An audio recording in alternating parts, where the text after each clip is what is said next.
have an old friend at the desk, and I'm so excited he's back. He's a former SNL cast member. He is a comedian, a writer, and I have to tell you, an all-around very good person who makes really awesome things. In fact, he just made his directorial debut on a script he wrote that they were like, you need to direct this. Wow. It's Kyle Mooney!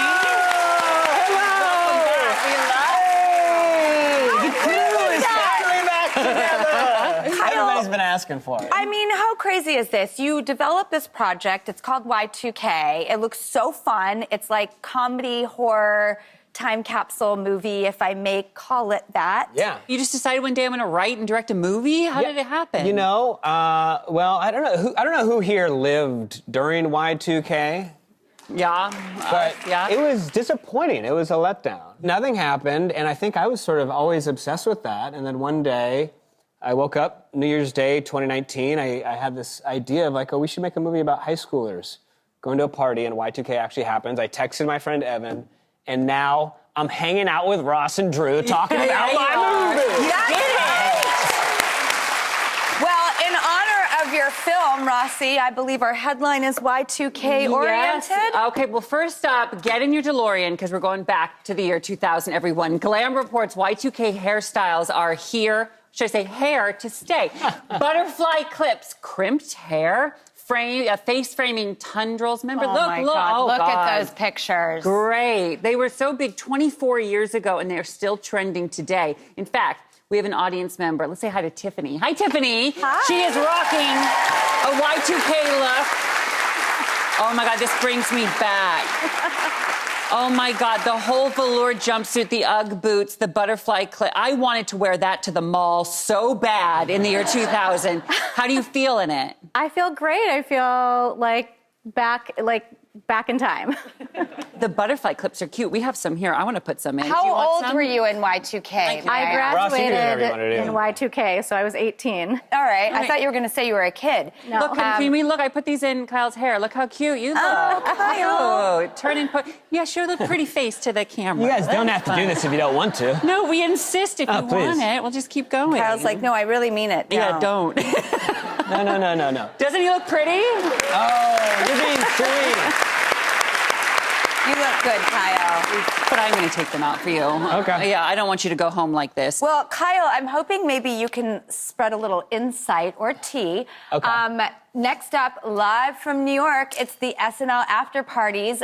People reports that former cast members are spilling the secrets on the iconic Afterparties. You know, I've been to some of the Afterparties. Yeah.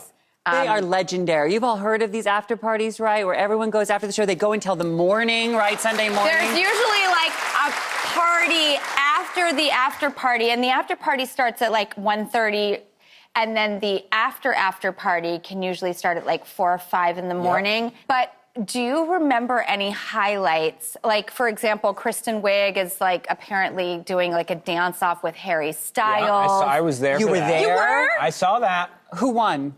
Everybody watching, I would say. Understood. Nice. Good answer. Good Nice. answer. Yeah, my experience, well, I feel like I got to experience it all, because sometimes you'd have incredible nights, right? And like you're like hanging with Paul McCartney and you're talking to him about this VH1 made-for-TV movie that he's never heard of. Oh, wow.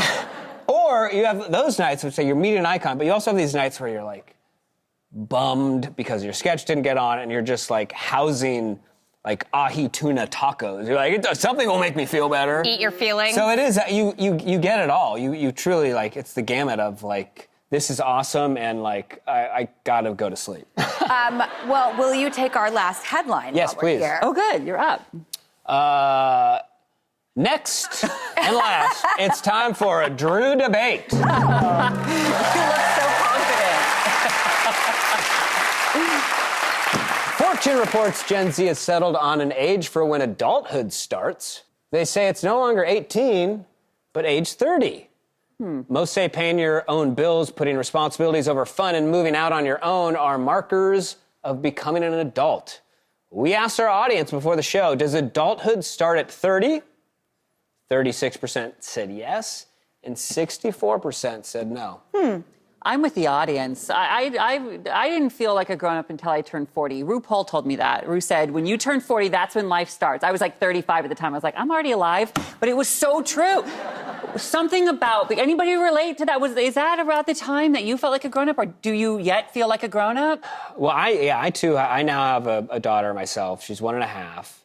And I don't feel like an adult. I was emailing a guy this past weekend about buying some baseball cards. So for me, I don't know when that moment will come, but I know that I have to be responsible like an adult at times. Maybe you're not supposed to lose that side of yourself. Yeah, unfortunately, I am a little childish in hopefully, an okay way. I think it would be an occupational hazard for you to totally grow up. Okay, because I could be old man. Look at you, all grown up. I think it's sort of beautiful. Maybe we should all aspire to feel like a grown-up who can still remember what it felt like to be a kid. You know, that's sort of where I'd like to be. Well, I'm going to ask Paris Hilton and Nicole Richie that question, because I think we all grew up together in sort of a real zigzaggy kind of way. So I think they're rich for that debate as well. Yeah, agreed. Good idea.